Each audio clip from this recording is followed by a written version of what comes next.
नाज़रीन, अवामी न्यूज़ में ख़बरनि जो सिलसिलो जारी है। इन वक़्तु असीं तव्हांखे खिपरो खां ख़बर ॾींदा हलूं त पंजाब जे कसूर वारे इलाइक़े में भटकी खिपरो पहुतल नसीम बीबी वारिस खे खिपरो पुलिस वारिस हवाले करे छॾियो। इन हवाले सां वधीक तफ़सील ॿुधाए रहियो अवेस कुंबर पंहिंजी इन रिपोर्ट में।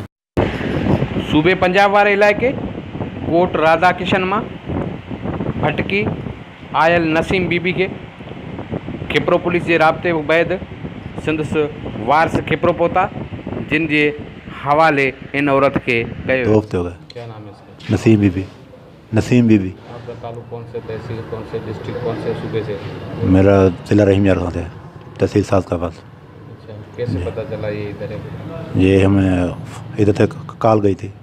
पुलिस से कॉल आई? जी, पुलिस से कॉल आई थी। अच्छा, जी अभी आप उसको ले जाएंगे? जी, मैं लेने आया। आपका पूरा नाम क्या है? मोहम्मद अल्ताफ़। क्या करते हैं आप? सब्जी मंडी में पल्लेदारी करता हूँ। नसीम, कैसे निकली आप घर से?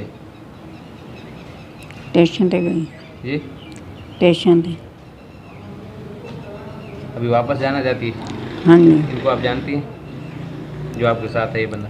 हाँ जी, क्या लगता है आपका? मेरा भतीजा है। हिते ज़ाहिर थियो आहे हिननि जो पंहिंजो रिश्तेदारी को उहो चए थो तव्हां सुञाणा थो ऐं असां हिननि जे ॻोठ बि ॾिठल आहे, सो पोइ उन वारिस खे ऐं उन माई खे जेको आहे सो गॾु पेश कयूं था सिविल जज साहब वटि। पोइ सिविल जज साहब ते आहे त उहो केॾां डिस्पोज़ल थो वञो करे। वधीक ख़बरनि ऐं तफ़सील लाइ विज़िट कयो Awami news Facebook page, YouTube page ऐं अवामी न्यूज़ वेबसाइट।